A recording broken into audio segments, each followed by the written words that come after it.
On nous pose souvent la question, c'est quoi un rider? Alors on répond, c'est pas une question d'élégance, de fan ou de prestige. Oh non, c'est beaucoup plus que ça. On rêve tous de la belle vie. Pour certains, c'est le succès, l'adrénaline, la liberté. Pour d'autres, c'est la chute, la persévérance, la frustration. Mais pour un rider, oh, c'est différent. Pourquoi? Parce qu'un vrai rider, c'est tout ça à la fois.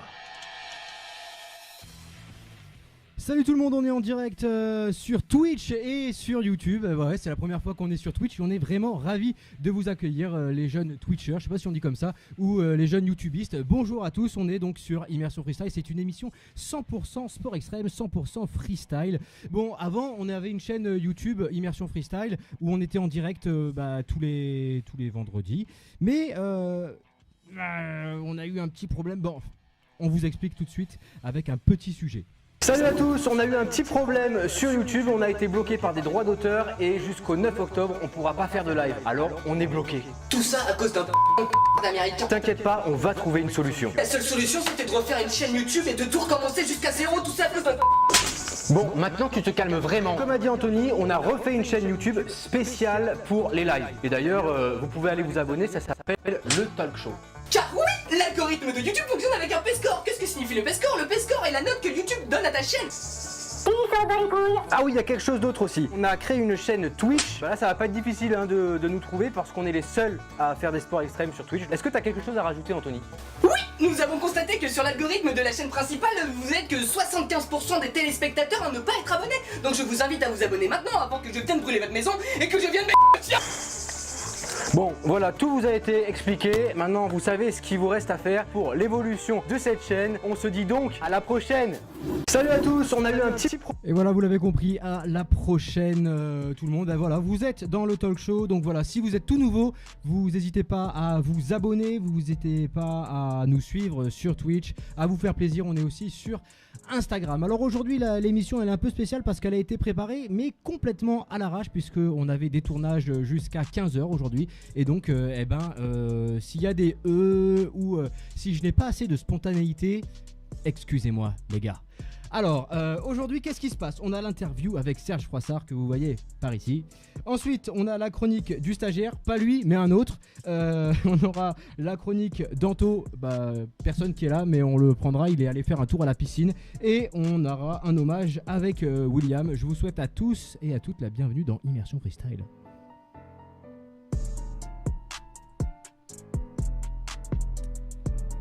Allez, comme je vous l'ai dit, on est donc avec Serge. Serge, je vais te laisser le petit micro. Voilà, Serge, tu peux dire bonjour. Bonjour à tous. Salut Serge, on peut dire bonjour aussi à William. Bonjour William. Bonjour à tous. Et bonjour au stagiaire. Moi c'est Thibaut.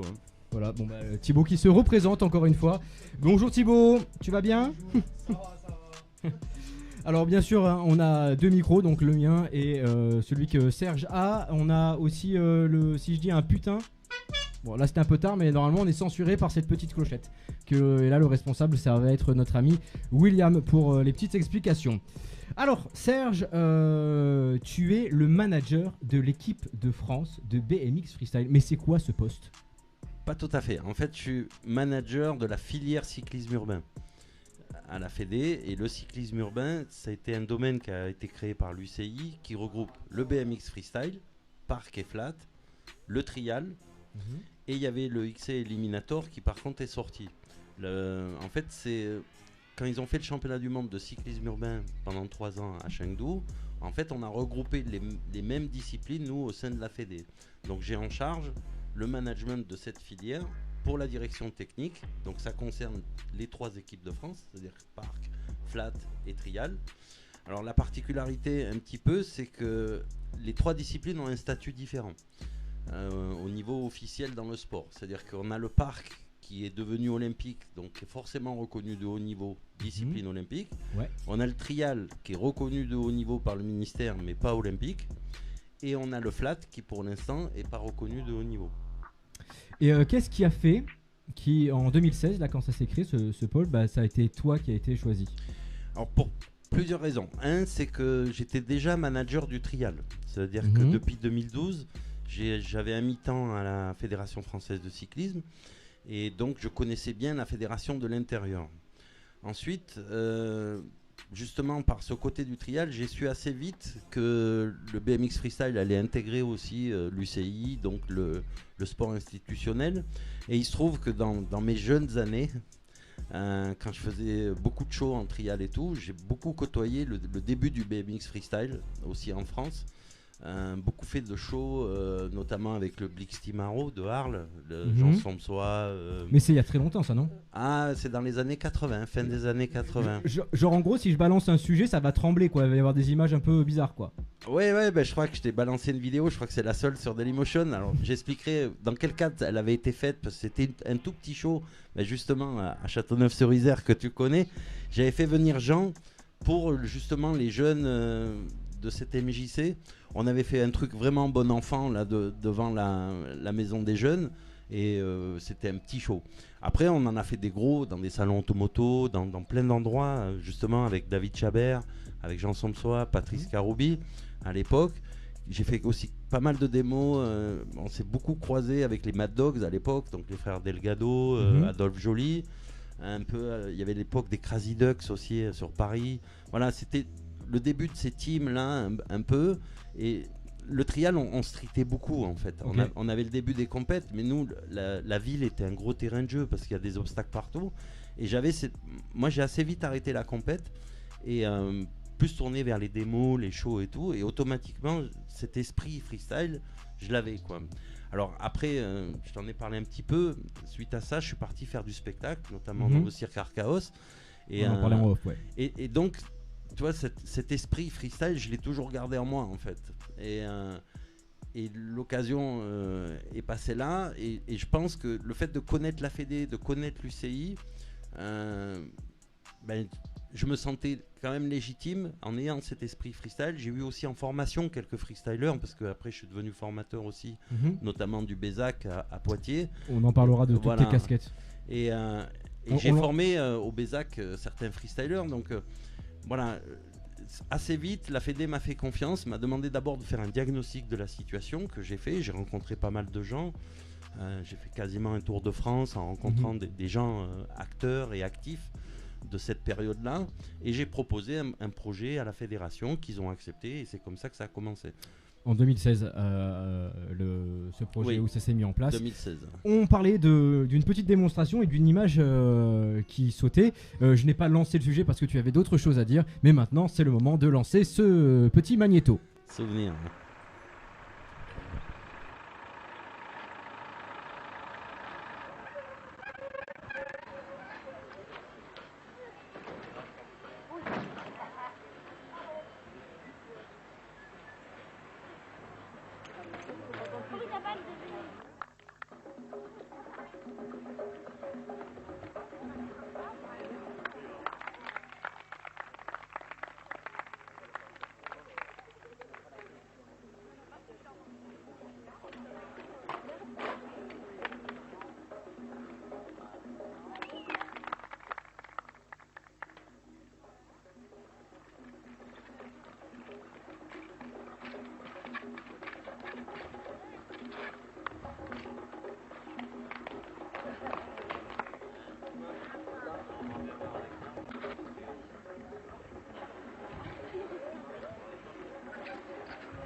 Prochaine fois, tu te fais doucement. Allez!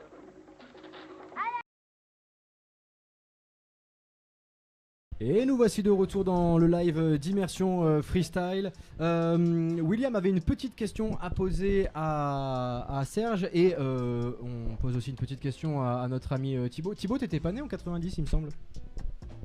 Non, moi j'étais pas né, je suis né 7 ans plus tard. Et qu'est-ce que ça te fait de voir des images comme ça? C'est vieux, hein. Ça fait mal, non? Et voir le tail whip là qui est passé. Non, moi je suis pas nostalgique du passé, c'est-à-dire je regarde toujours devant, est-ce qu'on peut avancer, est-ce qu'il y a des nouveaux projets. Je suis content d'avoir vécu cette période-là, qui était le début de la race, le début du freestyle, le début du trial. On voyait les sports américains justement, mais on les voyait de loin. Par exemple, quand j'ai vu Eddie Fiola et R.L. Osborne au premier Bicross International de Bercy, on a kiffé, quoi. Ça nous a marqué. Mais on avait très peu d'infos, il n'y avait pas internet et tout. Et on a vécu la même chose en fait chez nous et on n'a pas à rougir en fait. Parce qu'on a vraiment commencé le début, mais c'est une époque révolue. Depuis ça a avancé, le monde a tourné, des générations sont arrivées et voilà quoi, le monde bouge quoi. Le monde bouge et William, tout à l'heure quand on regardait le sujet en off, il nous disait quelque chose de très intéressant. Ah bon? Bah c'était assez intéressant. J'ai dit un truc intelligent pour une fois. Pour une fois. Non, c'était. Je sais plus de quoi je parlais, mais non, c'était surtout les modules en fait, parce que c'était à Châtu, c'est ça? Châteauneuf-sur-Isère, moi je suis de la région. Et le quarter avec le M de. C'est Moto Bécane ou MB? Il me semblait qu'après il a fini à Mours, à la piste de Mours, ce quarter là. Et non, voilà, ça me revient. Ah! Je crois que c'est Sergio qui m'a mis au BMX sans faire exprès en fait. Parce qu'il faisait des démos et moi j'étais gamin et j'allais voir ses démos. Donc peut-être, c'est vrai qu'on a croisé pas mal de monde. Tu vois le freestyler qui était un des meilleurs freestylers français à l'époque, l'agent, avec qui on est resté en bon contact, quelqu'un que moi j'adorais regarder. Ben, lui il est arrivé dans le BMX freestyle parce qu'une fois il a vu une démo de Thierry Girard qui était le meilleur trialiste de l'époque et ça lui a donné envie et on a fait un peu l'inverse en fait et après on s'est retrouvé sur des démos et avec le Blix on a passé vraiment des bons moments et quand on se revoit avec Karoubi par exemple et tout, ouais, on kiffe cette époque. Ouais. Mais voilà, on n'est pas nostalgique, on l'a fait. Mais il y a quand même beaucoup de riders qui naissent car ils voient des gens pratiquer ces sports-là. Je sais qu'en skate, il y a beaucoup de jeunes skateurs qui deviennent skateurs parce qu'ils voient un mec faire un grind en street. Il y a beaucoup de gens qui découvrent le BMX à la télé ou sur les rives du Lez à Montpellier par exemple. Et on a plein de vocations comme ça qui naissent. Mais quand même, à cette époque-là, j'ai vraiment l'impression que c'était plus une grande famille, plus tout le monde était un peu plus collé. Et là, c'est vrai que maintenant, dans le BMX, on a une espèce de scission, on a plusieurs disciplines. En gros, ce que je veux dire, c'est qu'à cette époque-là, un mec il pouvait très bien faire du park avec ses petits quarters, mais il pouvait faire du flat, il pouvait faire de la race, il pouvait faire tout un tas de choses. Et maintenant, je suis d'accord, fissure. mais parce qu'on était moins nombreux et que c'était le début dans tout. Aujourd'hui, ça s'est spécialisé, il y a plus de monde, plus de pratiquants, et puis ça s'est spécialisé et ça spécialise de plus en plus jeune. Ça veut dire que le niveau est tellement haut dans chaque discipline qu'à un moment donné, assez vite, tu peux faire que ça. Ça demande tellement de travail. Et puis, tu as un état d'esprit qui correspond aussi à chaque discipline. Le flat, c'est pas tout à fait le même état d'esprit que le street. Le street, pas tout à fait le même. Voilà, et ainsi de suite. Puis, les gens se retrouvent plus ou moins dans une et foncent dedans. Après, ça n'empêche pas le respect entre les communautés pour moi. Bien sûr, bien sûr. Mais c'est normal. Quelque part, c'est parce que ça s'est développé que ça devient comme ça. J'ai l'impression que William il veut réagir là-dessus. Et pour rebondir là-dessus, mais je vois, moi je venais de la race et tu vois qu'au bout d'un moment tu te concentres que sur sa discipline parce que tu es obligé. Dès que tu veux avoir des résultats, surtout quand tu es dans le milieu fédéral, tu fais ça pour avoir quand même être au moins champion départemental, régional et après si tu es fort champion de France, d'Europe ou du monde. Tu as forcément après un programme d'entraînement, donc tu vas courir, tu vas faire de la muscu. Nous on faisait de la route l'hiver, on a un programme d'hiver. Donc voilà, tu es obligé de te concentrer sur une discipline. Après, pour triper, tu peux aller faire du trail, tu peux aller faire un peu de parc, mais je suis Serge dans le sens où c'est une évolution logique, comme dans tous les sports. C'est exactement pareil dans le VTT. Tu sais, il y a vingtaine d'années, avec le même VTT, tu faisais presque tout. Aujourd'hui, Ouais. c'est pas possible. C'est-à-dire que tu vois, les VTT DH, c'est des petites motos, tu peux faire que de la DH.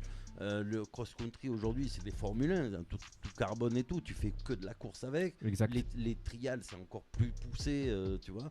Et tu vois, le championnat de France VTT, on est les 3 ou 4 disciplines, on est tous au même endroit. Alors ça fait un gros festival aussi, un peu comme en freestyle, mais on n'a pas le temps de se côtoyer. On se croise, on se dit bonjour rapide, mais on est tellement pris par notre truc que c'est comme ça. Mais c'est pas grave ça, pour moi.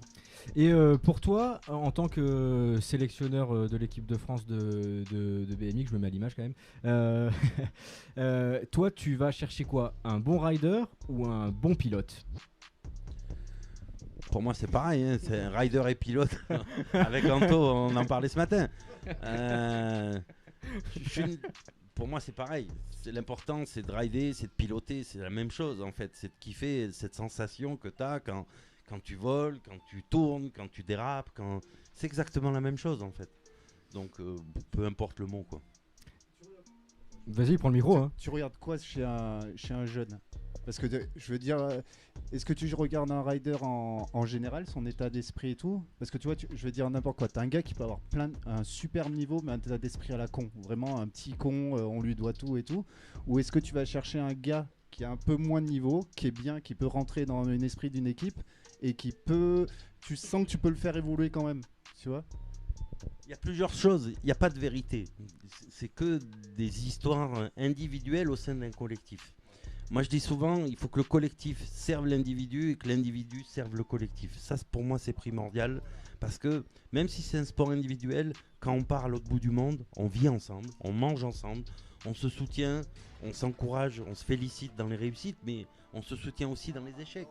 Tout le monde ne réussit pas. Quand tu as une équipe de 10, il y a des déçus, il y a des contents, il y a tout. Et donc ça c'est important.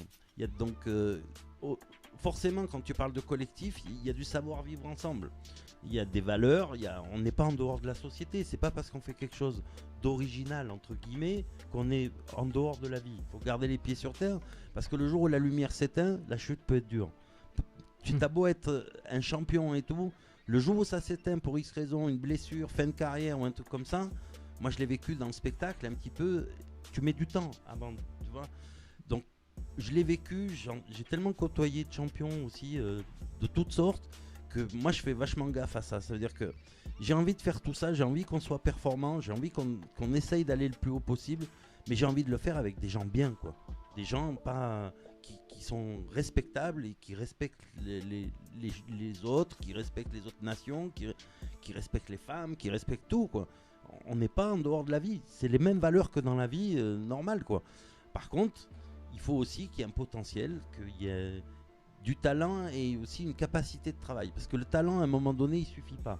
C'est-à-dire que si tu as un gros travailleur qui est un peu moins talentueux, il te passera devant.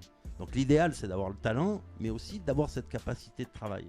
Et le haut niveau, t'as beau être doué, à un moment donné, le gars qui fait une prep physique à côté, le gars qui a de la stratégie, le gars qui a un bon mental et tout, il va faire la différence. T'as beau être le meilleur de ton quartier et de bien rouler du lundi au vendredi, la compétition te demande d'être fort à un moment donné, à un endroit donné. Et c'est pas tout à fait la même chose. C'est-à-dire que faire un banger tout seul, un best trick et tout, c'est une chose. Faire un banger au bout d'une minute de lactique, c'en est une autre. Donc on est obligé de prendre en compte aussi cette connaissance du haut niveau. Et ça, c'est vrai que la Fédé, moi mon passé fédéral et tout dans les autres disciplines m'a amené ça en fait. Ouais. Amène ça au freestyle, ça veut dire c'est quoi le très haut niveau? Très haut niveau sportif. Moi après je juge pas le reste. Le mec qui a envie de chiller avec ses potes dans des parcs, dans des bols et tout, je kiffe regarder ça. Mais c'est pas ce qu'on fait. Et on peut pas le faire comme ça marchera pas. Mais Serge, là, on voit qu'on a quelque chose qui évolue. On a cette compétition qui est la compétition physique. Mais cette année, avec le Covid, on passe sur une compétition digitale. Et là, les riders, on a vu qu'Anthony, dans le journal de l'équipe, il nous a dit que c'était un peu différent, sa façon de se préparer. Et toi, justement, comment, avec la Fédé, vous l'avez un peu préparé? Alors, c'est vrai qu'on ne savait pas si on allait avoir des contests, pas de contests. Donc, on a vu arriver cette compète de FIS Digital et assez vite avec Pat, qui est l'entraîneur, on s'est dit il faut qu'on fasse quelque chose pour deux raisons. Un, pour rassembler l'équipe, parce qu'on l'avait plus fait depuis le mois de février, depuis l'inauguration du parc à Montpellier. Et c'était important de ressouder l'équipe, staff et rider. Et puis d'avoir un objectif quelque part. C'est des gens qui se nourrissent d'objectifs. Et là, c'est plein d'incertitudes. Donc ça permettait ça, en fait. Et puis, le FIS, c'est quand même Montpellier. C'est là où on est basé. On est français. Moi, ça me semblait important que l'équipe de France joue aussi le jeu. C'est pas simple pour tout le monde, hein. Pour les speakers, tu es bien placé pour le savoir. Exact. C'est pas simple pour les organisateurs. C'est simple pour personne. Donc si nous, on pouvait faire un peu quelque chose, un geste pour ça, on n'a pas la prétention de se dire on va faire les meilleures vidéos du monde et tout. C'est pas trop notre cam, nous. Il y a des gens bien plus forts que nous là-dessus. Mais c'était de se dire, on est ensemble, que chaque rider a une vidéo,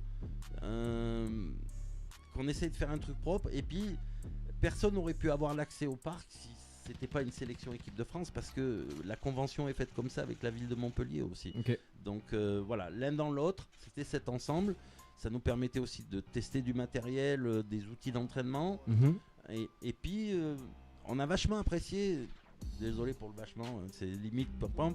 Ouais, vachement, non, ça va. Hein. C'est pas comme si on avait dit des mots comme. C'était bien aussi d'avoir tous ces vidéomans. Ça a mis un autre état d'esprit pendant ce stage.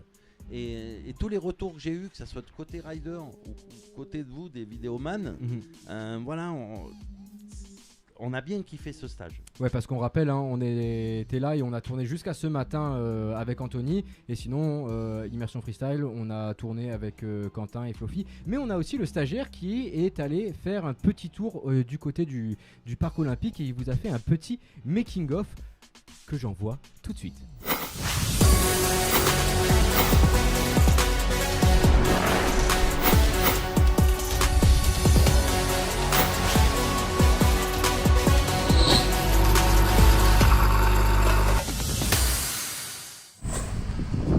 Bonjour à tous. Salut tout le monde.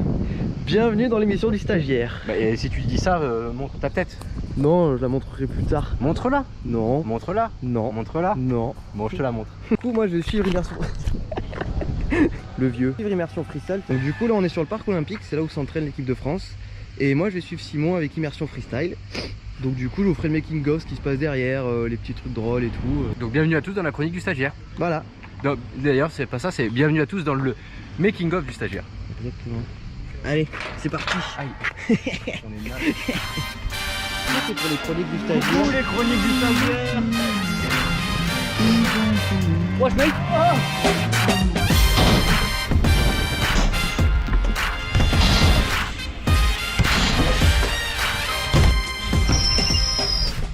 Ça bosse de ouf. Bah franchement ça fait du bien, ouais. Le stagiaire il travaille et l'autre il se la coupe douce. Ouais, tu travailles. Oh, t'es arrivé à quelle heure? Je suis un autre mec, il est arrivé. Tu n'as pas de montre. J'ai plus de montre et il est arrivé trop tard. Voilà donc, pas de montre, pas de preuve. Bah descends les marches, non? Allez.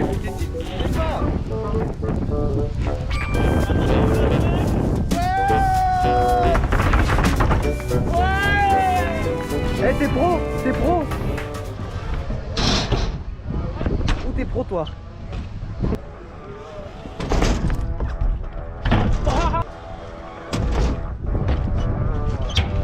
Bam!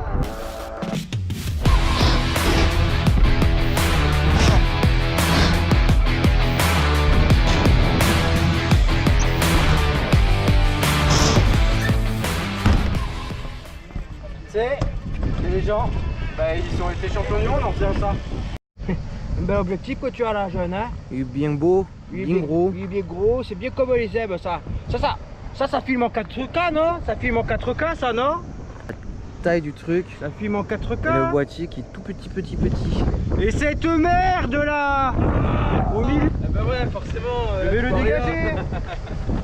Pardon. Avant tu t'appelais Alban, maintenant c'est le stagiaire quoi. Le stagiaire. Le stagiaire. On s'amuse bien. Ouais, c'est cool. Je me fais toujours aussi chier. Hein. Qu'est-ce que tu fais? Bah, je vais faire un truc à l'arrache parce que vous voyez, Rod ils sont cool, hein. C'est des beaux micros, mais regardez, là, normalement on est censé pouvoir visser, mais là, comme c'est trop grand, bah ça va pas se visser. Donc, ce que je vais faire, c'est que je vais faire un port tout autour. Salut. Et après, on va faire des focus sur les spots. Ouais. Ça, c'est professionnel. Ah ouais. Je sais pas, ça va tenir vraiment ma merde. T'es prêt, Anto? Alors, concentré. Vas-y.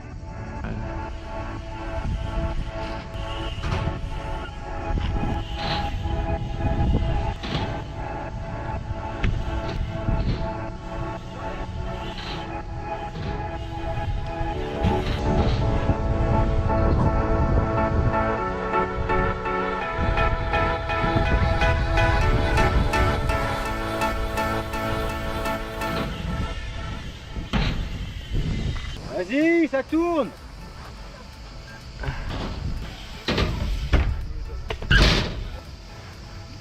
Mais non, c'est bien. Ça va là, hein? Check d'appareil. Alors, tes impressions, tes sensations? Bah, c'est cool. Franchement, j'ai apprécié. Il est bien, hein? Il est bien. Il est bien, hein? Il est grave bien. Il y a un peu de vent, donc on est un peu emmerdé. Un peu beaucoup. Je suis dégoûté, je l'ai plus ce t-shirt, je l'ai prêté à Maxime, il s'est cassé les dents avec et il m'a déchiré. D'ailleurs, hein, Maxime, tu regarderas cette vidéo, tu me dois un t-shirt. Ah.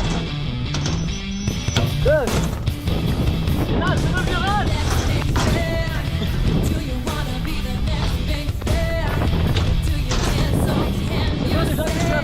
Ah oui, c'est lui, Maggie. Ah voilà.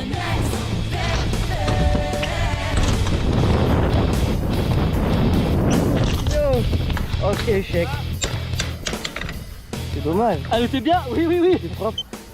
Ça allait être fait en une fois. Ça aurait été... Ah, l'horreur! Faut arrêter avec ça. Pas de camemball. C'est non. C'est difficile pour moi parce que j'efface, hein. Non parce que je peux pas. Mais préviens quand tu fais des conneries comme ça parce que tu sais je filme et tout c'est.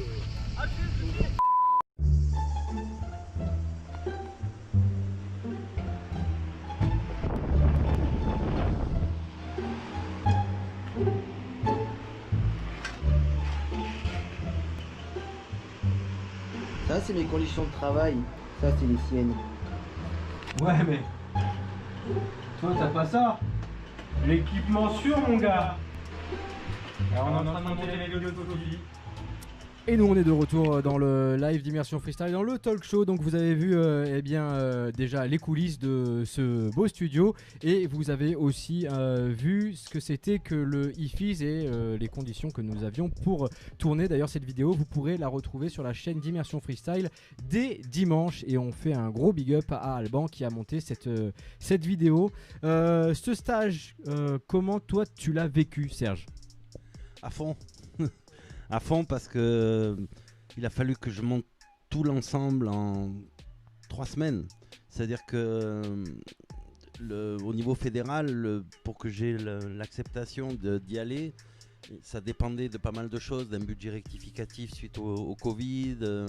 Voilà, tout était un peu compliqué, il a fallu faire tout très vite. On a attendu aussi le règlement pour savoir est-ce que ça valait le coup qu'on participe ou pas. Et il faut tout monter en pas longtemps, ouais. Donc oui. Ça. Et puis du coup des longues journées parce qu'il y en a qui voulaient tourner tôt le matin pour la lumière et puis on est allé jusqu'à très tard dans la nuit parce qu'il y a Thibaut Panaville qui voulait tourner de nuit, donc ouais des longues journées mais super parce que les riders en plus à cause des vidéos ont monté d'un cran ce qu'ils faisaient sur ce parc. Et avec Patrick, on a vraiment apprécié ça. Ça veut dire qu'ils sont, en gros, ils sont sortis les doigts pour aller chercher des trucs un peu plus chauds. Et ça fait du bien parce qu'on a vu des nouvelles lignes. On a vu quand Anto dit vous allez voir des nouvelles choses, je peux vous dire que vous allez voir des nouvelles choses. Ouais, ce matin tu lui as très justement dit d'ailleurs, tu as dit, je l'ai entendu là, une parole volée, Anthony ça le change de faire de la vidéo. Et justement, est-ce que tu penses que l'outil vidéo est important pour eh bien, la pratique sportive et surtout, est-ce qu'elle a une importance, vous, pour l'équipe de France ? Complètement. C'est-à-dire, pour l'instant, on a travaillé avec des petits outils parce qu'on n'avait pas le temps, parce qu'on n'avait pas les moyens.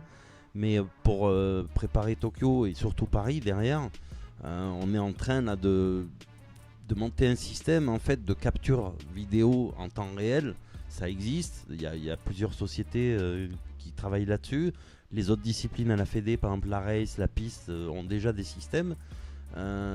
Oui, il nous en faut un. Après, c'est particulier parce que c'est pas de l'édit vidéo, c'est pas pour faire c'est de l'analyse. C'est pour analyser le mouvement en temps réel ou très très rapidement. C'est-à-dire que nous, on veut pas passer du temps à encoder le soir, à rechercher et tout ça.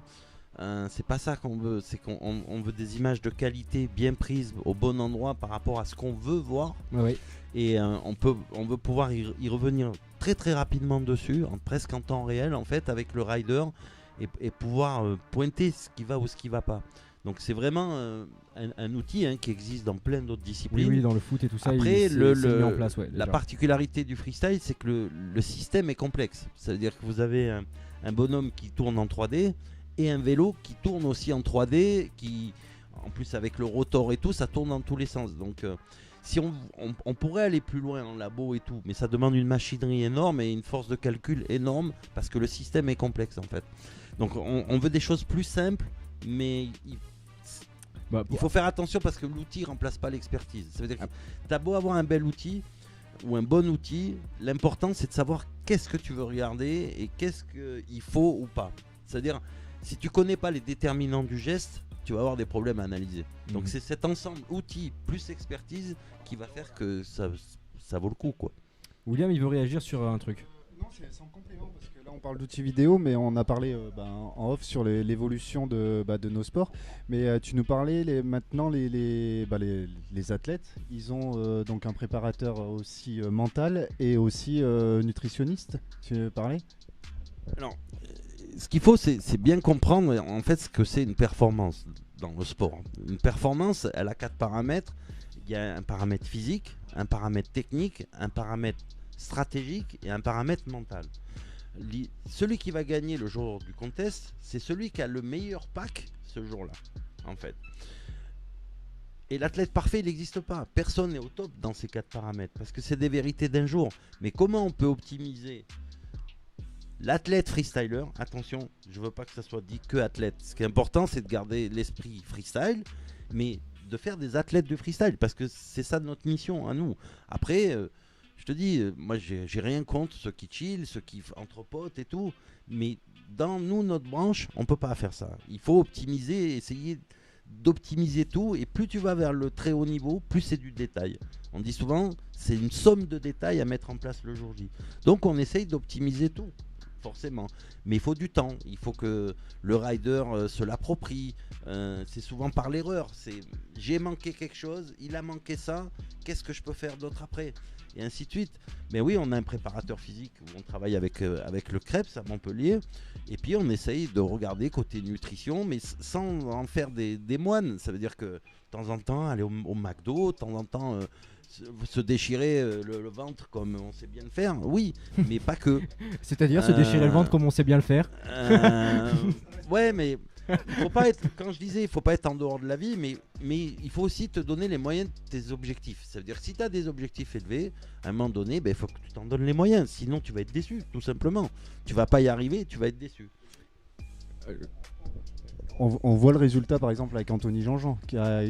C'est quoi, il s'est arrêté en demi il y a 2-3 ans, et après, un an après, il revient, il fait champion de France, champion d'Europe, finale à Montpellier. Et là, tu dis, il y a un déclic, il y a eu un travail psychologique, parce que gérer les sponsors, le public, les médias, sachant que tu es chez toi, que les gens t'attendent, tu dois avoir une pression en plus quand même, non ? Tu vois, que tu me parles de la finale office, j'en ai des frissons parce qu'on a vécu un moment particulier. Lui, c'était son rêve, mais qu'il y avait le public derrière. Si tu revois les images de cette finale avec tout ce public derrière et tout, ouais, c'était chaud. Bah, je suis content qu'on bosse pour ça, quoi. Et lui, il l'a vécu, c'était son moment, quoi. Mais quelque part, moi, derrière, je lui dis, mon gars, il en reste 10 à battre, quoi. C'est-à-dire que, ouais, on est content de l'avoir vécu, mais ça serait plus beau si un jour tu le gagnes, le fils, chez toi, quoi. Tu vois c'est tout ce travail-là. Ça veut dire qu'au début, quand on est arrivé, on avait des très bons riders nationaux, on va dire, qui sont arrivés à un excellent niveau au vu des moyens qu'ils avaient, c'est-à-dire des installations et tout. Et ça, c'est tout à leur honneur. Par contre, à un moment donné, ils se contentaient de ça. Ça veut dire qu'à un moment donné, il faut regarder les Ricains droit dans les yeux, les Australiens et tout, et de leur dire, ouais, ok, on n'est pas encore là, mais un jour on y sera, et on va essayer de bosser pour. On ne sait pas si on va y arriver, mais il a fallu changer cet état d'esprit. Ça, c'est important. Ouais. Alors, avant que Thibaut prenne la parole, parce qu'il avait une petite question sur le bouquin là, de la Fédé. Tu dis, bon, il y a le Covid, certes, mais ça nous permet d'avoir une année de plus pour s'entraîner. Est-ce que tu peux nous réexpliquer ça ? S'il y avait eu Tokyo, là, on devrait y être. Hein. La cérémonie était demain, mais c'est pas grave. Disons qu'on a eu le parc d'entraînement assez tard, hein, parce que la première fois qu'on a roulé dessus, c'était le 20 janvier. Après, on l'a inauguré le 6 février. C'était une course contre la montre. Ça veut dire que 6 mois pour essayer d'aller chercher une médaille à Tokyo. Chaud bouillant quand même, tu vois, de là où on part. Et puis, ouais, on a quand même du retard un petit peu sur certaines nations. Et c'est comme ça, je le juge pas. Mais après, on est arrivé à se qualifier à Tokyo. On n'y va pas pour faire de la figuration. Moi, je peux pas le voir comme ça. L'idée, c'était d'arriver en outsider et de dire aux autres, les gars, si vous vous loupez, on est là, quoi. Ça reste comme ça, mais ça nous laisse du temps pour peaufiner. Par rapport à, on est d'accord avec Pat. Pat étant l'entraîneur, le coach de l'équipe de France de BMX, mais si vous suivez Immersion Freestyle, vous le savez. Quand on voit dans le concert international, on se rend compte que presque c'est nous qui avons le plus de marge de progression, ce qu'on appelle l'entraînabilité, c'est-à-dire la marge de progression qui nous reste. Et parce qu'on a travaillé avec des petits outils, avec peu de moyens humains, peu de moyens on va dire de recherche et de choses comme ça. On n'avait pas d'installation. Voilà, on se dit que si on a tout ça, si on met ces petits détails ensemble et la volonté, on n'est pas plus imbécile que les autres, quoi. Et est-ce que là le projet ça va être travaillé 2021? Je sais que pour les dames ça va être un peu compliqué pour les dames parce qu'il n'y a pas eu ça dépend. Les dames, faut faire attention. C'est-à-dire que l'UCI a dit qu'il y aurait encore 2 coupes du monde qui compteront pour la qualif olympique. Alors aujourd'hui, pour prendre au point, on est un peu loin. C'est pas infaisable, mais c'est compliqué. Il faut être réaliste. Par contre, il y a une autre possibilité qu'on soit qualifié, et là ça dépend un peu de nous, mais pas que de nous. C'est-à-dire que nous, notre action, c'est de pouvoir peut-être s'intercaler entre des personnes, notamment entre la chilienne et la russe. Ce qu'il faut savoir, c'est que grâce au résultat de Laurie au championnat du monde, elle a fait 7ème, mais c'était pas ça le plus important. C'est qu'en fait, il y avait 2 places en jeu, les meilleures nations qui seront derrière celles qualifiées au point. Et devant, ça va pas trop bouger. Par contre, ça peut bouger sur la 5e place. C'est-à-dire que la Russe est actuellement 5e, sauf que la Chilienne, qui a fait la première des nations derrière, elle est revenue à 170 points de la Russe. Et si dans ces 2 Coupes du Monde, la Chilienne rentre dans les 5, et la Russe saute. Et comme on a fini, nous, la 3e nation, derrière la Chilienne, l'Australienne, et derrière c'est la France, et la Chilienne rentrera au point. L'Australie remontera à la première place des nations derrière et nous on rentrera à la 2e place. Donc ça veut dire que si ça se trouve, jusqu'au dernier run chez les filles, en étant assis dans les tribunes, on sera peut-être qualifié. Donc nous, en tant que... on est obligé de prendre en compte ça. C'est-à-dire que les filles, on va s'entraîner et on va faire comme avec les garçons pour faire comme si on y allait. Et ce travail-là, s'il ne sert pas pour Tokyo, il servira pour Paris. Ça me fait rigoler, ça me fait sourire parce que là tu nous parles clairement stratégie et on parle de stratégie dans le freestyle et du coup ça c'est un petit peu un truc drôle, quoi. Mais quand tu construis un run, c'est stratégique. Et là, Pat, il nous a fait vachement de bien. Ça veut dire que lui, il connaît comment les juges fonctionnent parce qu'il les juge en VTT. Il connaît ce système de jugement.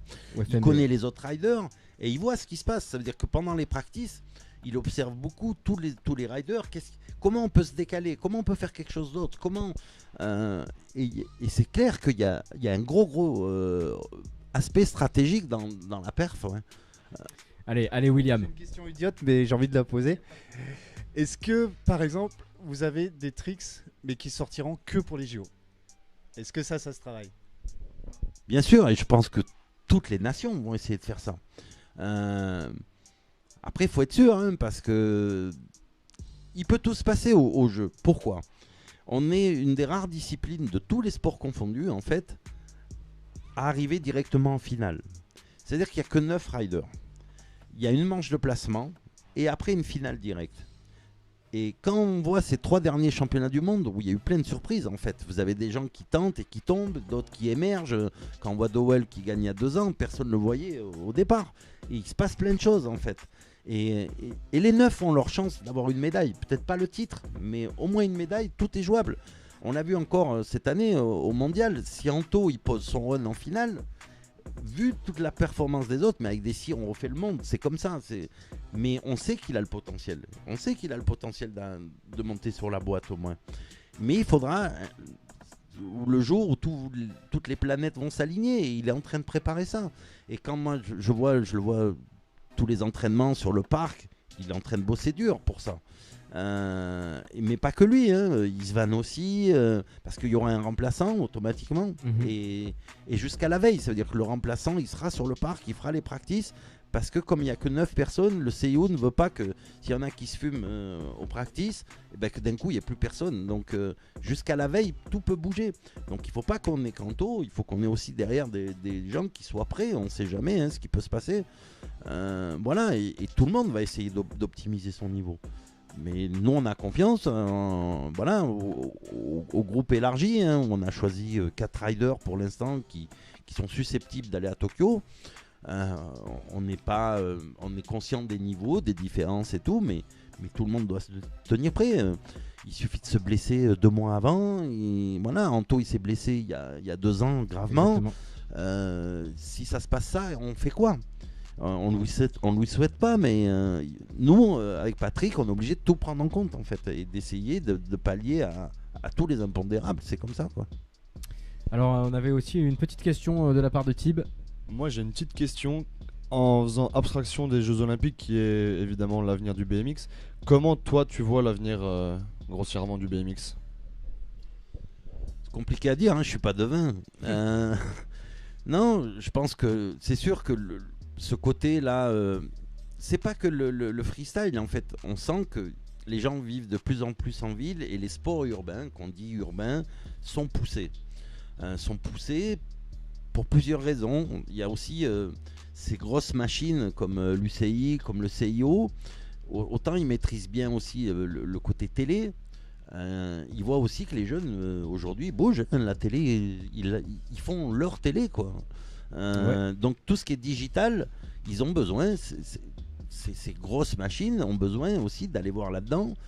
Et là je m'avance peut-être un peu, mais le gros danger en fait, c'est que si jamais un des GAFAM vient dans le sport, ça va faire mal. Et donc ces gens, ces acteurs du sport internationaux ont besoin de se renouveler, de leur image, les sports jeunes, et de faire attention à l'évolution de la société, tout simplement. S'ils veulent durer encore dans les 15-20 prochaines années, imaginez un Facebook qui dit « nous, on arrive dans le sport », attention. Ouais, attention, ouais. Attention. Ou un Amazon, ou un truc comme ça. Et donc, chacun défend sa gamelle, hein. C'est tout à fait normal.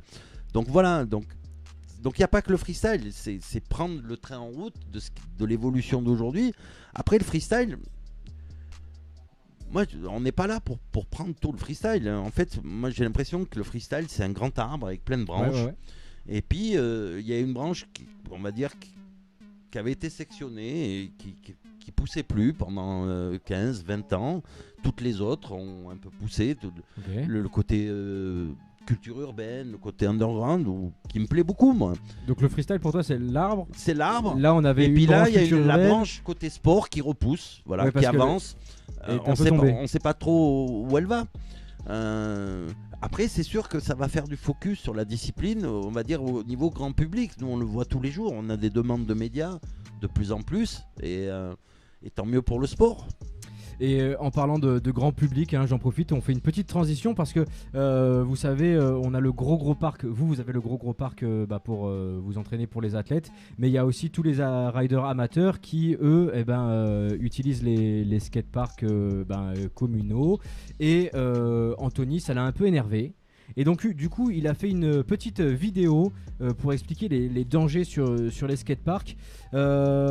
Anthony, il m'a dit je suis allé à la piscine, c'est pour ça que je suis pas sur Skype. On le retrouve tout de suite au bord du bassin.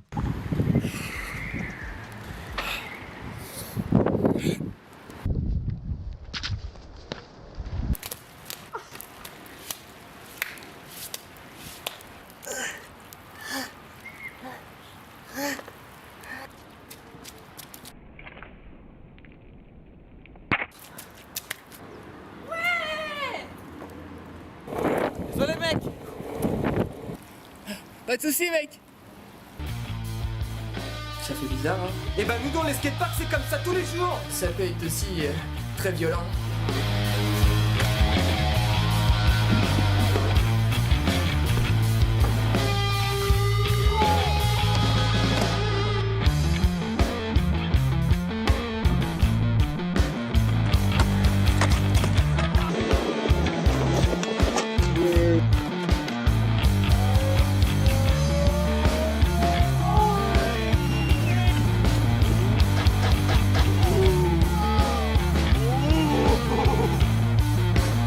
C'est impossible de voir ce genre de scène dans un skatepark. C'est beaucoup trop dangereux, vraiment trop dangereux. Comme on l'a pu le constater dans certaines de ces vidéos, ce n'est pas que à cause des enfants. Que le problème, c'est les parents qui emmènent leurs gamins au skatepark à 16h un dimanche, en pensant que le skatepark n'est qu'un aire de jeu.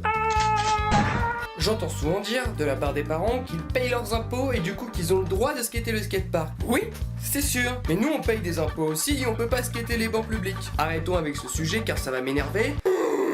La seule solution pour vous les parents, c'est d'emmener vos gamins à 8 ou 9h du matin au skatepark quand il n'y a personne. Il pourra comprendre les lignes qu'il faut exécuter et revenir avec un peu plus d'expérience quand il y a plus de monde. Imagine, dans un stade de foot, ça se finirait comme ça. Avec les deux bancs qui sont en train de s'enflammer là et les joueurs. C'est du grand n'importe quoi. C'est du grand n'importe quoi. Oh quel dommage. Et bah ouais, bref. Ne vous embrouillez pas avec les parents, ni avec les enfants qui font de la trottinette ou même du skateboard. Le problème, c'est l'ignorance, car l'ignorance emmène à l'inconscience. L'instant philo. Tout le monde peut aller dans un skatepark, il suffit juste d'avoir des règles, juste savoir vivre, ce qu'on n'a pas dans la rue, s'il vous plaît, merci. Voilà. Allez, ça fait plaisir d'avoir cette petite piqûre de rappel de la part d'Anthony, parce que ouais, des fois sur les skateparks, c'est un peu galère. William. J'ai une question parce que c'est vrai que tu vois sur le skatepark t'as une grosse tendance ball par exemple Street Plaza mais qui est vachement dédiée au street donc plus on va dire tourné vers les skaters, mais je trouvais que ça manquait quand même justement le gars qui a envie de faire de la funbox ou du spine ou du wall. Est-ce que vous allez pousser dans ce sens? Est-ce que vous avez des demandes dans ce sens ou... Je vais répondre, oui. Bon, déjà à Montpellier, on sait qu'il va y avoir un très beau complexe normalement en 2022 où il y en aura vraiment pour tous les goûts, avec un ball, avec un parc modulaire grand public également, une street plaza, un pump track. Et nous, tout notre site viendra se jouxter à côté, restera quand même centre d'entraînement de l'équipe de France, mais voilà, je pense qu'il y en aura pour tout le monde. Le problème du multiglisse, c'est que aujourd'hui, on veut faire plaisir à tout le monde et à la fin, on fait plaisir à personne. Donc ça demande des investissements aussi, mais plus gros, plus lourds. Tout c'est spécialisé, les modules de BMX sont plus les mêmes que le skate. Et c'est clair que je pense que la prochaine Olympiade, parce que là, on n'a pas eu trop le temps, on a sorti un premier guide qu'on est en train d'affiner. Et c'est sûr que tous les projets qui vont vers le BMX, pour pouvoir s'entraîner et tout, d'avoir des beaux modules et tout, on va pousser, oui. Et l'idée, c'est d'essayer aussi d'avoir un meilleur maillage territorial et de travailler avec les régions, avec les comités aussi de cyclisme dans la prochaine Olympiade pour essayer que, voilà, y ait des choses un peu partout en France. On va pas multiplier, mais moi j'aimerais bien qu'il y ait une sorte un centre interrégional par grand quart, et voir un à Paris. Et c'est peut-être une des missions qu'on me confiera par la suite, d'essayer de pousser là-dessus, de travailler avec tout le monde pour essayer que ça sorte, ouais, et puis qu'il y ait de la résie, qu'il y ait un bac à mousse, qu'il y ait des beaux modules, autant pour les jeunes, avec de l'évolution, c'est-à-dire les jeunes, les dames aussi, et le haut niveau. Et en parlant de BMX Park, parce que le multiglisse, c'est bien, moi j'adore ces lieux. Je suis encore allé à Gramont la semaine dernière là, pour certifier Gaël et Brian. Donc je vois, ça bouge beaucoup, les gens se rencontrent et tout, mais à un moment donné, ça peut être compliqué. On a vu les images. Et puis on fait plaisir à plus personne, quoi. Donc avoir on va dire des sites plus gros, un peu comme ils ont aux États-Unis, mais c'est compliqué parce que c'est des gros sous, parce qu'il faut convaincre les politiques et tout, et c'est pas simple. Et je pense que l'arrivée fédérale, quelque part, peut pousser ça.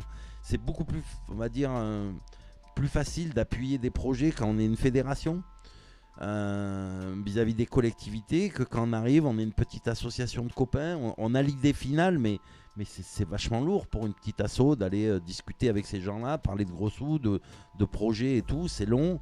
Et là, si on peut aider vers là, bien sûr qu'on le fera avec plaisir. Ouais. Alors là, ça fait 1 heure qu'on discute ensemble. On va passer à autre chose, on va passer au T+. Mais le T+, cette fois-ci, il est animé par notre ami Thibaut. Garde le micro, il va prendre le micro de moi. Donc voilà. Je te mets la musique du T+, et dans le temps imparti que tu auras, tu devras lui poser toutes les questions à Serge. Est-ce que vous êtes prêts tous les deux? Tiens. Ready. Yes, c'est bon, c'est bon. Ça le fait marrer. N'aie pas peur, n'aie pas peur. Let's go. Alors, t'es plus salade ou viande? Ah, les deux. Ciné ou Netflix? Netflix. Pain au chocolat ou chocolatine? Pain au chocolat. Mocassin ou basket? Basket. YouTube ou télé? De plus en plus YouTube, de moins en moins télé. En fait, je me fais ma télé, j'ai un Google Cast, et puis par le téléphone, comme les jeunes, quoi. Je me fais ma télé, je regarde que ce que j'ai envie. Un vrai jeune. Et les pubs, au revoir, quoi. Est-ce que t'es plutôt FIS ou Jeux Olympiques? Les deux, puisque les deux, ça sera un parc du FIS aux Jeux Olympiques. L'un et l'autre, moi je suis pas sectaire. Ouais, j'étais bien placé, j'ai monté les premiers modules qu'on a redémonté aussitôt. Cigare ou clope? Clope. Malheureusement. C'est pas bien, il faut arrêter ça tout de suite. Cirque ou démo? Les deux. J'ai fait du cirque et j'ai fait des démos, donc j'aime bien les deux. Ouais. Est-ce que le cirque ce serait pas une démo en soi? Ah, c'est pas tout à fait différent. On va pas débattre. Après, on y reviendra un peu dessus après. Race ou freestyle? Freestyle. Slibard ou caleçon? Caleçon. Bière ou soda? Soda maintenant. Oh. Dans une autre vie, c'était bière. Mais... on en boira une après. Rap ou rock? Plutôt rock. On s'en serait douté. Titre de champion du monde ou un titre olympique? Titre olympique, parce que c'est tous les 4 ans et c'est le toit du monde. Mais je cracherai pas sur un titre de champion du monde aussi. Matt Hoffman ou Logan Martin? Matt Hoffman. La Rési ou le Rési? Ah, je sais, j'ai vu le truc d'Isvan, le Rési. Isvan, le Rési. Alright. BMX ou trial la dernière? Les deux. Je peux pas trancher. J'aime profondément les deux. Ok, bon ben voilà, c'est tout pour moi. Franchement, pour la première là, de Thibaut, ça se passe plutôt pas mal du tout. Bien joué pour ce petit T+, mon cher Thibaut. Tu voulais revenir sur le cirque? Sur démo et cirque. La démo, en fait, le message que tu passes, c'est un peu, tu dis au public, je vais vous faire rêver, je suis fort. On sert aussi un peu de panneaux publicitaires avec les partenaires et tout. C'est un peu ça. Même si on l'embellit un peu avec de la musique, un speaker et tout, ça reste quand même, regardez comme je suis fort. Le spectacle, c'est un peu différent. C'est-à-dire, moi, ce que j'ai fait en spectacle, c'est que tu racontes une histoire. C'est-à-dire que ta technique, elle est au sein d'un personnage, d'une histoire commune et tout ça, et c'est plus théâtralisé, donc c'est pas tout à fait la même chose. Mais le but, c'est quand même de faire briller les yeux des enfants, les deux, quoi, pour moi. Ça a la même valeur, mais on passe pas par les mêmes chemins. Voilà, juste ça. Alors, on va passer à un petit hommage parce que William voulait faire un hommage, donc je te laisse la parole, mon cher William. Non, c'était un hommage. En fait, la semaine dernière, on a perdu dans le milieu du BMX notre ami Thomas Carrière, le Toto, le pirate. Et du coup, j'avais envie de lui dire bon vent, tu vois, ça permet de lui dire. Et c'est surtout aussi faire découvrir pour ceux qui connaissaient pas le Thomas Caillard, la grande gueule du BMX bien drôle. Voilà, une petite vidéo, ça part dans la frame. Donc voilà.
Et nous voici de retour dans le live d'Immersion Freestyle avec, donc pour ceux qui viennent de nous rejoindre sur cette fin de live, on est avec William Glésial, on est avec Serge Froissart et on est avec Thibaut Marmé qui est donc avec nous. On a une dernière petite, j'ai une dernière petite question à poser à notre ami Serge qui est venu.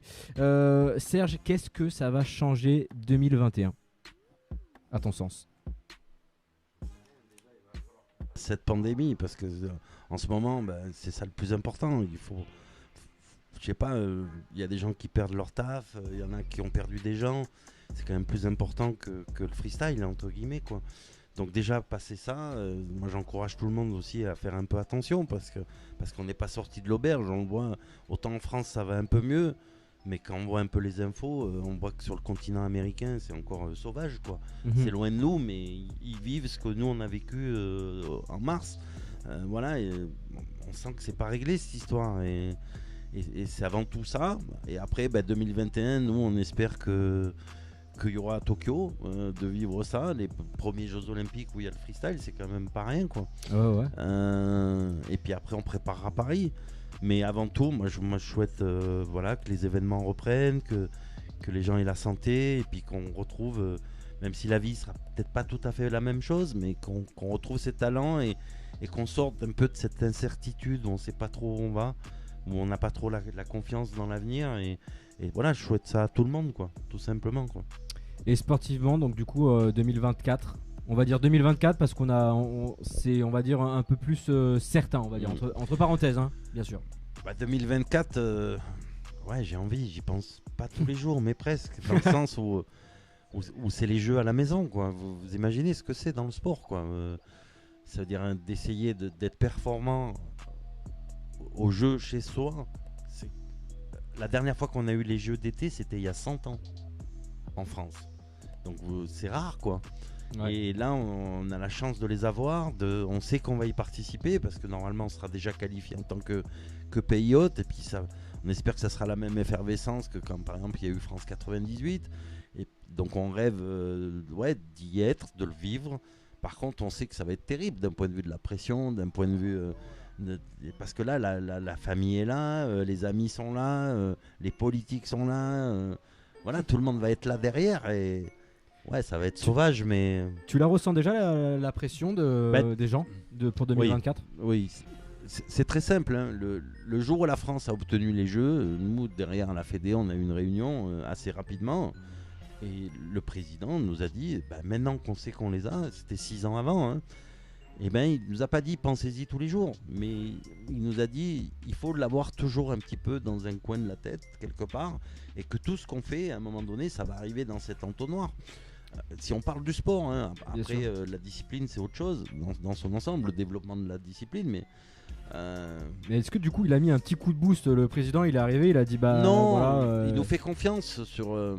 Je pense que la fédération française, dans les autres disciplines, on a une grosse expérience du très haut niveau. Alors c'est des cycles, mais par exemple sur la piste, la France a été leader mondial à des moments. Aujourd'hui, on a des très bons routiers aussi. Hein, on l'a vu avec Alaphilippe sur le Tour. En race, les gars sont super forts. En VTT, on a eu Absalon et tout. On a cette culture de la gagne et de la perf. Moi, je l'ai vécu avec le trial. Ça fait 20 ans qu'on est dans les 3 meilleures nations du monde. Des titres de champion du monde, j'en ai vécu plein. Donc cette culture, on l'a. Maintenant, il va falloir la mettre là, sous pression, et avec les jeux. Et puis, c'est un beau défi, quoi, tout simplement. On sortira lessivé, mais c'est comme ça, c'est pas grave. Thibaut, il a une petite question pour toi. Moi, j'ai une petite question. Est-ce que tu penses qu'un jour, le MTB rentrera à la FFC ? Il faut savoir je fais une petite parenthèse, il faut savoir que Thibaut est rider mountain bike. Ça dépend si l'UCI le reconnaît. C'est-à-dire si à un moment donné l'UCI reconnaît cette discipline et fait des championnats du monde, automatiquement la Fédé devra s'y intéresser. En fait, pour rentrer en gros, pour qu'on s'en occupe sportivement, il faut qu'il y ait ce qu'on appelle des compétitions de référence. Et pour que la discipline soit reconnue de haut niveau, il faut qu'on soit fort dans ces compétitions de référence. Et les compétitions de référence, c'est simple, il n'y en a que 3. Jeux olympiques, championnat du monde, championnat d'Europe. Donc tant qu'il n'y a pas ça, c'est un peu l'histoire du flat. Ça veut dire que flat, il y avait une coupe du monde, mais pas de championnat du monde. Depuis l'année dernière, il y a un premier championnat du monde, ça commence à rentrer. Et puis on ne sait jamais, hein, ça peut vite bouger. Si le flat devient olympique, automatiquement ça va la booster, mais terriblement. Moi je l'ai vécu avec le parc, du jour au lendemain, c'est plus la même chose, quoi. Peut-être une question de William. Ouais, moi je voulais prendre le numéro de Serge pour avoir des invitations pour Paris 2024. Ok, fais-le, et moi j'en profite pour conclure. Vas-y, hein, prends-le. Je te mets en mute parce que la dernière fois tu m'avais fait une petite fin un peu rock'n'roll qui m'avait vachement énervé. Alors que Serge a quelque chose à nous dire. Ouais, c'était de vous dire merci, tout simplement, parce que c'est vrai que moi je suis pas mal occupé entre le boulot, la famille, tout ce que j'ai à gérer. J'ai pas trop le temps des fois de parler, d'expliquer, et c'est vrai que je vois passer plein de choses sur les réseaux, des fois des choses sympas, des choses pas sympas, c'est pas simple, et c'est vrai que j'ai pas trop le temps d'expliquer les choses. Après c'est pas aussi simple que ce que les gens pensent sur les réseaux, et on se bagarre, voilà, il faut se bagarrer des deux côtés, il faut se cracher dans les pognes, avancer pas à pas, des fois on vous met à la porte, il faut revenir par la fenêtre, et encore, et c'est pas simple, mais quand on est passionné, moi je suis autant passionné que tout le monde. Avant tout, c'est même pas être passionné du vélo, c'est être passionné des gens et des aventures humaines, quoi, tout simplement. Là, le vecteur, c'est le freestyle, ça peut être le trial, ça peut être autre chose. C'est des disciplines que je kiffe. Moi, je me régale. J'ai la chance de voir les meilleurs Français qui font partie, certains des meilleurs du monde, de les voir à l'entraînement, de les voir tous les jours. Bah, je kiffe ma race, tout simplement, comme un gamin. Tu vois, je les regarde encore avec des yeux d'enfant, comme je regardais quand j'étais jeune. J'ai cette chance-là, j'en profite. Ça suffit pas, il faut aussi bosser, quoi. Tu les regardes avec des yeux d'enfant, mais je sais que tu les engueules aussi des fois. Hein. C'est normal, quand ils font les cons, c'est normal. C'est pas un long fleuve tranquille, quoi. Bon, allez, je me permets une petite question. Petite question. Est-ce qu'il y a déjà eu des dérapages dans l'équipe de France ? En vélo, oui. Ouais, en vélo, ouais, non, mais il y a eu des moments où tu as dû remonter les bretelles de certains. Bien sûr, mais moi, avec Patrick, on essaye d'avoir ce qu'on appelle un peu un fonctionnement pédagogique. Ça veut dire que c'est à nous qu'on va demander des comptes à nous, parce que nous, on est missionné pour ça, on est payé, c'est normal, on nous demande des comptes. Moi, après chaque championnat du monde, on fait un bilan de saison, j'ai tous les élus en face de moi, il faut que je rende des comptes financièrement, il faut que je rende des comptes sportivement et tout. C'est des sports engagés, il peut y avoir de la casse. Voilà, ramasser quelqu'un par terre. D'ailleurs, je salue Thibaut, j'espère que ça s'est bien passé aujourd'hui avec ta rencontre pour la première fois avec ton chirurgien. Ça aurait pu être pire, il s'en sort pas trop mal, il va revenir fort. Pour la chute de Thibaut, normalement, vous pourrez suivre ça sur YouTube. Ouais, bientôt, on va en parler un peu plus, mais bon, on va le laisser se reposer, se requinquer. Il n'y a rien d'ultra grave, hein, mais on a eu un peu peur, mais voilà. Je sais plus où je voulais en venir. Moi, je te demandais si on avait eu une pépite, un non, moment mais des fois, un truc croustillant dans l'équipe de France. Non, ça, ce qui est en interne reste en interne. Si vous voulez qu'il y ait une confiance mutuelle, il faut qu'on règle les problèmes en interne. Ça, c'est important. On peut ne pas être d'accord, ça arrive qu'on s'engueule, mais l'idée, c'est de poser tout sur la table de manière démocratique, comme des grandes personnes, et de régler les problèmes comme ça. Voilà, sans plus. Par contre, à la fin, il y a quand même des règles de fonctionnement, et c'est à nous de trancher si on n'est pas d'accord, parce que c'est à nous qu'on va devenir demander des comptes, tout simplement. Mais quand même, hein, c'est une grande famille, comme tu nous l'as dit au tout départ de cette interview. C'est une grande famille. C'est une famille, mais c'est une famille qui est mouvante. C'est-à-dire que nous, on sait qu'on est là pour l'instant. Par la suite, on ne sait pas. Un jour, ça sera d'autres gens qui prendront notre place, et c'est tout à fait normal, parce que ça use. On ne restera pas là pendant des décennies, ça c'est sûr. Et les riders, c'est pareil. Moi, je leur dis, hein, quand ils arrivent, la porte n'est jamais fermée. Mais elle n'est jamais fermée pour rentrer, mais aussi pour sortir. Mmh. C'est le haut niveau, et on a beau aimer les riders, avoir des relations, on va dire, fortes.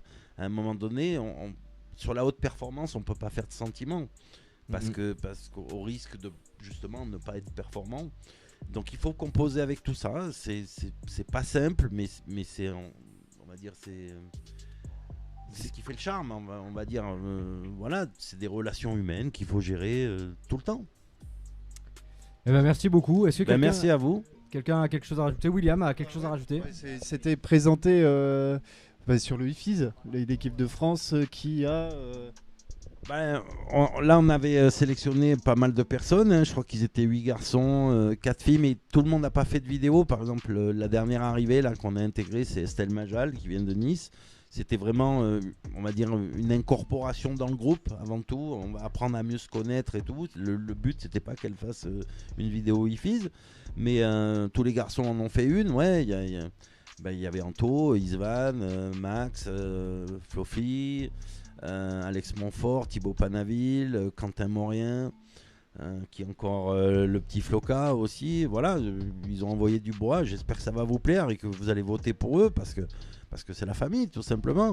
Et puis chez les filles, malheureusement, je pense qu'il n'y aura qu'une vidéo de Laurie, pas toute faite au parc, aussi un peu à Sérignan, et une vidéo de Magali. Mais par contre, Kenza avait un petit souci. Le premier jour, elle est arrivée, elle se tordait le ventre, et puis c'était direct à l'hosto pour se faire opérer de l'appendicite. Donc on lui souhaite bon rétablissement, et j'espère qu'elle va vite revenir parmi nous. Mais voilà, donc une dizaine de vidéos et sympa avec à faire. Et donc j'espère que toute la communauté, tous ceux qui aiment le vélo, tous ceux qui aiment la France, et ben faites un petit clic pour ces riders et puis voilà, c'est pour eux quoi. Eh ben merci beaucoup, merci beaucoup Serge, merci William, merci Thibaut pour cette émission. Merci aussi à vous d'être de plus en plus nombreux à suivre Immersion Freestyle. C'était la première sur Twitch et ben voilà, hein, on est tout nouveau sur Twitch. On est aussi sur YouTube avec la chaîne Le Talk Show. Vous pouvez aussi nous retrouver sur Instagram, sur Facebook. D'ailleurs, n'oubliez pas, hein, comme vous êtes nouveau, à vous abonner et plus il y aura d'abonnés, plus la communauté va grandir et plus ça sera simple de parler à un plus grand nombre de personnes, vous l'avez compris. Donc abonnez-vous, vous, ça vous fait pas grand chose, nous ça nous aide énormément déjà parce qu'on se sent un peu mieux, on se sent un peu plus reboosté et surtout on sera de plus en plus nombreux et on fera des gros sujets. La semaine prochaine on parlera mountain bike, je vais essayer les pistes des angles avec mon stagiaire Alban. Qu'est-ce que il me reste à vous dire? Oui, je vous rappelle qu'on aura aussi les vidéos IFIS que Immersion Freestyle a filmé. Quentin Morien, Florian Ferras et Anthony Jean-Jean, on vous en dira plus bientôt évidemment. Je vous souhaite à tous un excellent week-end et n'oubliez surtout pas que si vous allez rider, sortez casqué. Salut la famille, ciao ciao.